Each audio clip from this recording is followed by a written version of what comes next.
Okay, folks, getting into this next learning goal, 10.10, be familiar with the Langmuir isotherm. So the Langmuir isotherm is quite a famous equation in chemistry, particularly in surface chemistry as it relates to heterogeneous catalysis.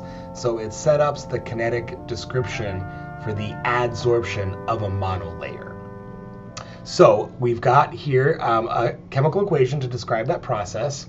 And this first one, we're going to say without dissociation. So what that means is A in the gas phase does not dissociate upon adsorption. So let's define some things here. So A in the gas phase is our adsorbate. X solid here, that is our adsorbent, right? That's the solid phase.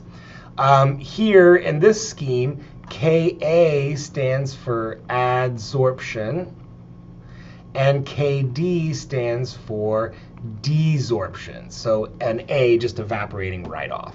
So you can see that there is an equilibrium between this, and we'll define our equilibrium constant as we always do, K forward over K reverse, or in this case, K adsorption over K desorption. So we're also interested in looking at this from the perspective of theta, so just the number, the fractional surface coverage. So we're going to define a couple things here that's going to make the derivation easier. So the concentration of X solid is the number of available sites. However, the concentration of N solid is our total sites. So theta as a function of N solid becomes, or I should really say, so let's start with theta, right? So that is the concentration of adsorbed molecules over the concentration of available sites. So that gives us our fractional surface coverage that we defined in the previous learning goal. So that means if I take theta multiplied by N, so the fractional surface coverage multiplied by the total sites, that just gets me back to the total number of occupied sites, which is the same thing as the concentration of the number of adsorbed molecules.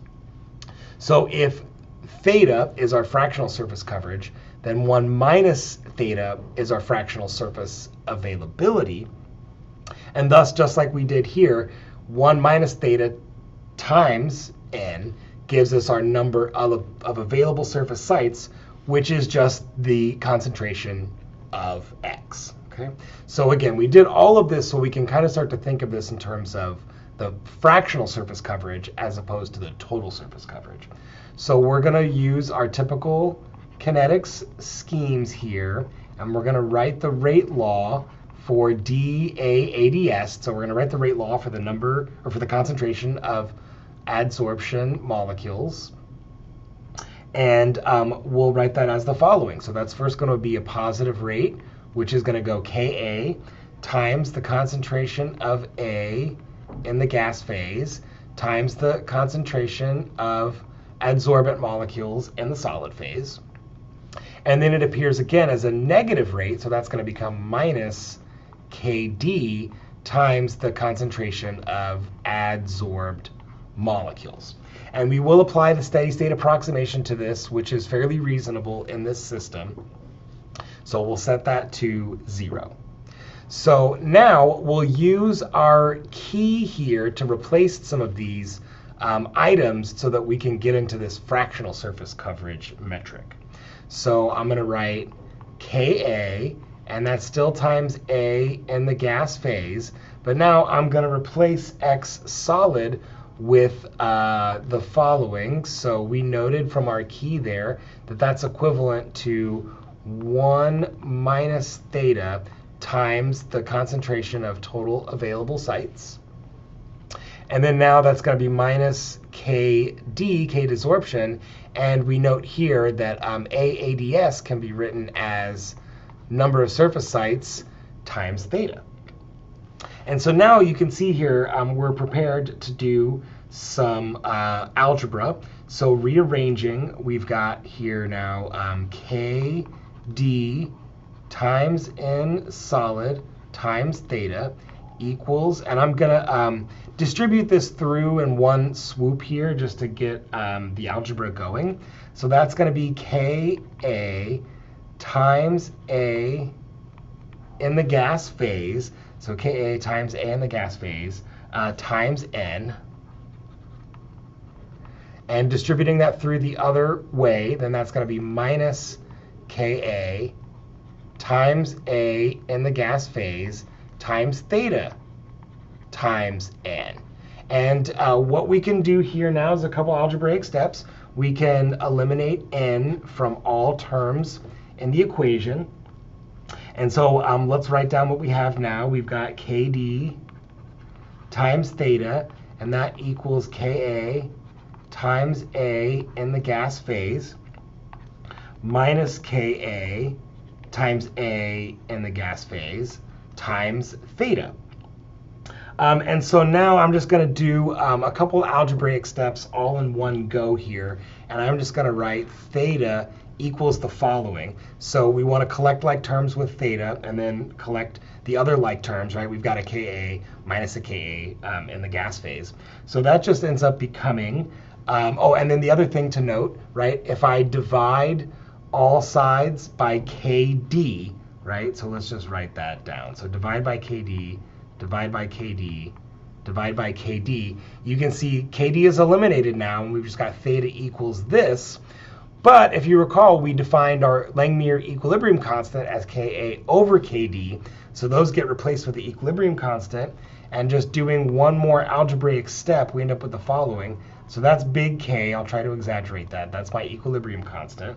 Times A in the gas phase all over 1 plus big K all times A in the gas phase.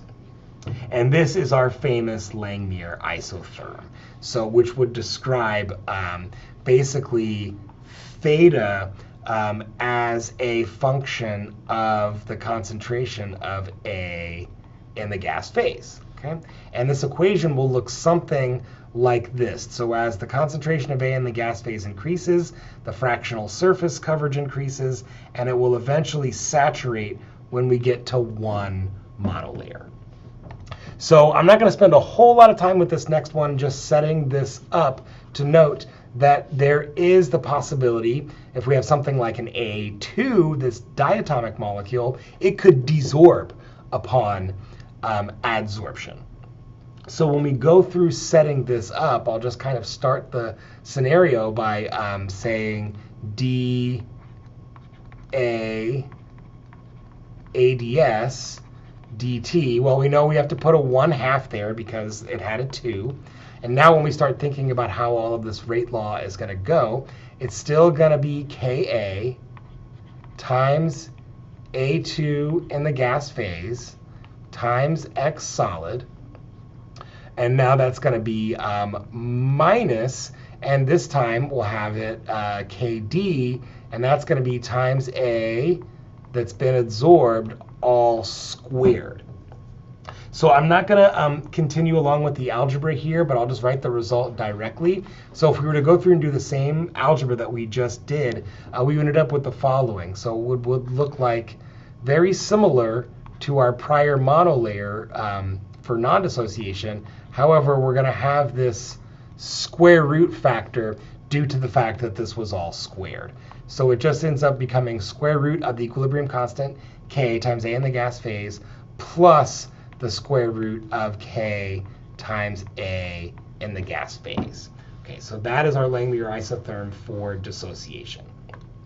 And if we summarize what these two things look like, and then noting that the concentration of A in the gas phase is directly proportional to the partial pressure of A, right? Then we can replace those concentrations with partial pressures. And on the x-axis, we can just replace that with pressure of A in the gas phase. And what's important to note here is because of this square root, an equilibrium constant for dissociation doesn't mean the same thing as the equilibrium constant without dissociation, right? Those are two different chemical reactions and will thus have two different equilibrium constants. However, we see the same nature here, where as the partial pressure of A increases, so does the fractional coverage. And you can see with the dissociation, it will take larger pressure to fully saturate the surface for a given equivalent equilibrium constant, but all of the same, we will eventually saturate our surface at very high pressure, which you can also see is occurring at the Langmuir isotherm without dissociation. So typically what we would see then is with a large K, so as K increases, we see saturation occurring at lower pressures, occurring at low P, right? And that makes good sense, right? This is an equilibrium constant, right? The larger K is, the more it's pushing out to adsorbed molecules. The smaller K is, the more it's pushing out to less adsorbed molecules. And so quantifying that equilibrium constant is typically the desired outcome in the Langmuir isotherm. Okay, we're going to explore what a multi-layer adsorption isotherm looks like in the next video. I'll see you then.